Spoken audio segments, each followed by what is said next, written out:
si Justin nga pala, friend ko. Yung pinakilala ko sa inyo nung isang araw. Hi po, tita.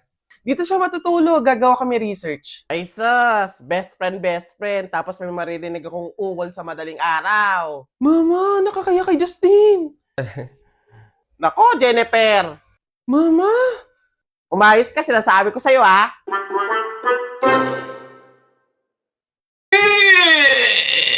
Kanina pumunta ko. Ano yun? Ang baho! Ano ba yan? Kakasuka naman, ba't kasi dito pa natae? Baho! Oo nga, ano ba yan? Hindi na nahiya. Dito pa talaga sa mall ng CR, tumae. Alam na, ang daming tao dito. Baho-baho, ano ba yan? Gusto siguro makaranas ng magandang CR. Pangit siguro na CR sa kanila. Talaga, kapag talaga, nagkaroon ng zombie dito sa Pilipinas, takting yan. Pupunta talaga ako sa mga 7-Eleven para hindi ako mamamatay doon. Madami akong kakainin doon, hindi ako magugutom. Ako talaga, malupit yun. Magpapanggap akong zombie. Akala nila kasama nila ako, pero totoo, buhay pa rin ako. Hindi nila ako kakagatin, mabubuhay pa rin ako, hindi ako mamamatay. Gaganto ako doon. Ayun na yun, mas astig yung sa akin. Kukuha ako ng mga baril, yung mga shotgun. Talaga, pagbabarilin ko yung mga zombie na yan. Sino ba yung mga maiingay niya? Hoy, mga bata, kayo magsiuwi nga kayo sa inyo. Ang babaho ninyo. Iingay.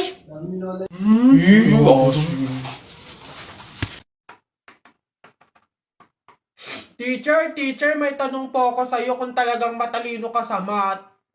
Ay nako, Tutoy, bata ka pa mapapahiya ka na. Kaya nga math teacher mahusay sa math. Ano ba yung tanong mo? Halimbawa, teacher, meron akong 30 pesos. Tapos, bumili ako ng hamburger. 18 pesos isa. Ilan yung sukli ko? Diyos ko, Tutoy, napakadali. 30 pesos minus 18. Edi 12. 12 pesos ang sukli mo. Mali, teacher. Ha? Bakit? Paano mali? 2 pesos lang sukli ko. 20 lang kaya binayad ko. May nakita ka bang 30 pesos na buo? Bola. Talaga ba?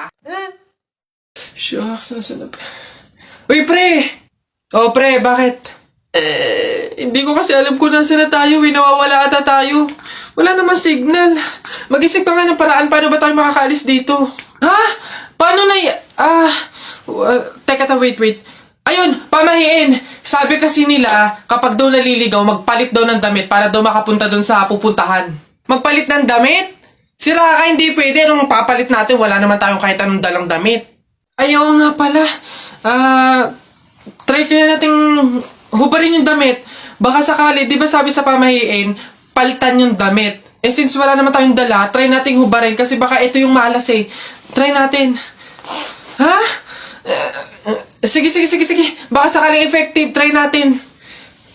Ano ba yan? Malas naman, Yun na pre. Nakahubad na tayo. Saan na tayo ngayon? Hindi ko nga Pre. Nay, pay yung pambili. Ay naku, tumigil-tigil ka nga dyan. Magpapasko na. Ang dami kong ginagawa, Tignan mo yung itsura ng nanay mo. Wala nang ganda. Damot, di wag. Aba, laki na ng inaanak ko ito pamasko ni Nino. Thank you po. Oo nga, gwapo-gwapo pa, Diyos ko.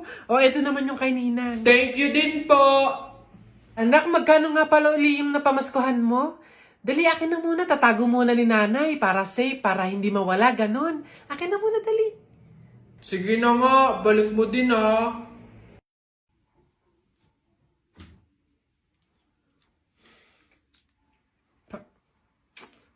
Ay, nasa na nga pala yung mga pera ko. Bibili pa ako ng mga lawan Ayan. Sige, puro ka gastos, ha? Nay, pera ko naman yun. Ganon. Kung singilin ko kaya simula nung pinanganak ka hanggang ngayon, mas malaki pa nga yung naggastos ko, Sige na, pupunta ka sa mga kumari ko. Ba't mo ginastos?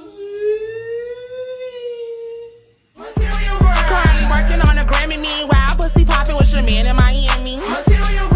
Chanel's and pearls, that's the trick that it takes to keep the grudge. Flip top ka na ng flip-top, wala ka namang laptop. Eto, piso, pabili ng lollipop! Don't touch me, kamay mong madumi. Wash muna bago touch me! Wala, talo, wala. Yun lang, sabihin mo sa nanay mo, break na kami. Nakita ko ang panty niya ganong kalaki! Wala, sa langit may anghel, sa lupa may shell. Tignan mo ang tatay mo kalbo, nagje-gel! Wala, talo! Short mo dilaw, brief mo dilaw. O tignan mo ang lola mo, pati ay lawlaw! Ano ha, sa talo, ano, wala. Ba't dinamay mo yung pamilya ko? Puro pamilya ko yung sinasabi mo sa akin. Wala naman napag-usapan na kasama yung mga pamilya. Ano, yabang mo ah, panapok. O sige, ano, yabang mo, sa talo ka naman ah. Ano, sige. Uy, pre, may nag-away oh. Ay, ano yan? Salita pa kayo ng salita, isuntukan na lang para malaman. O, sige nga, pass, o. O, pass. O, pass. No, pass din. O, fight! Hawakan mo nga sa tenga. Hawak tenga lang pala eh. Duwag naman yun eh. O. Nasa mga na kay Papa. Beb, ang sarap nito, no? True, pati yung price ko.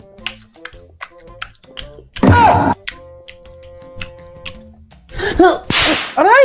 Ba't mo ako sinampal? Ingay mo ngumuya para kang kambing. Pet peeve ko yan. Sure ka ba dadating pa si Gemma? 1 hour na talaga tayo naghihintay dito. Parating na yun, hintayin pa natin. Hoy! Ano? Itigil mo nga yung legs mo para ka natatain na naiihi na inaatake na hindi mo maintindihan. Pet peeve ko din yan eh.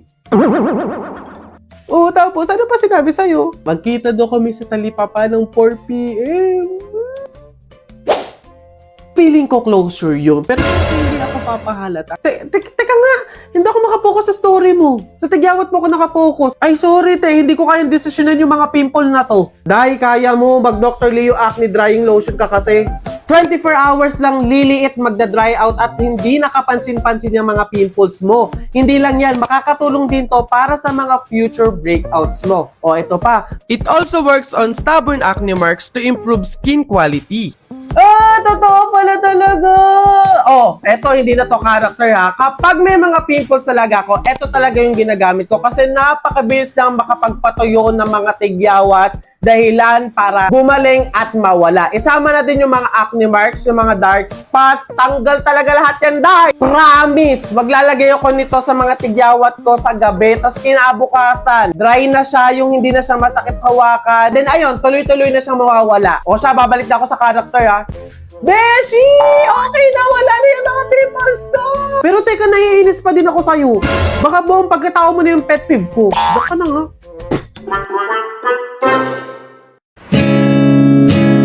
Sa sayang mga araw na basta makita,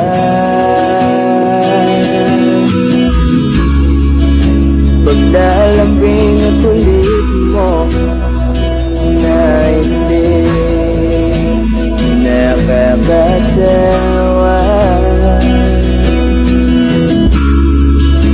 Punong-puno ng ligaya ang ating pagsasama, na parang wala nang sisira ng lahat.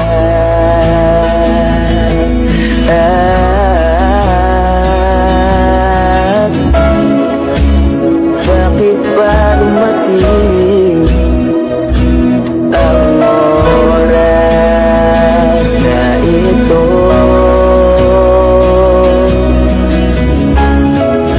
Nabalitaan ko na wala ka na.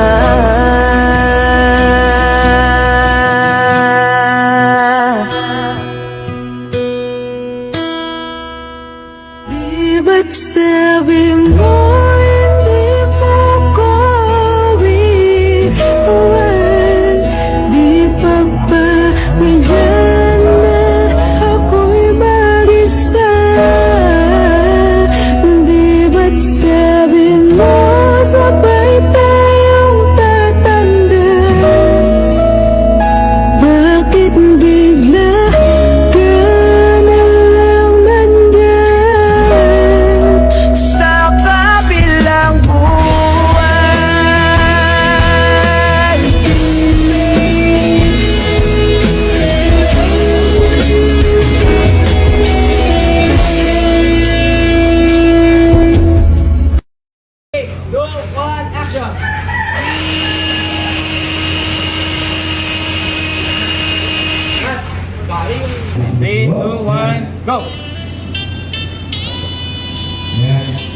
Sabok. Taas pa.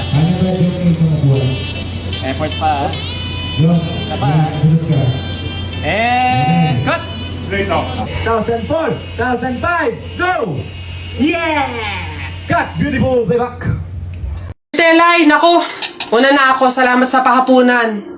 Ay nako, sige, ingat ka, walang anuman. Sige po tita, ingat po.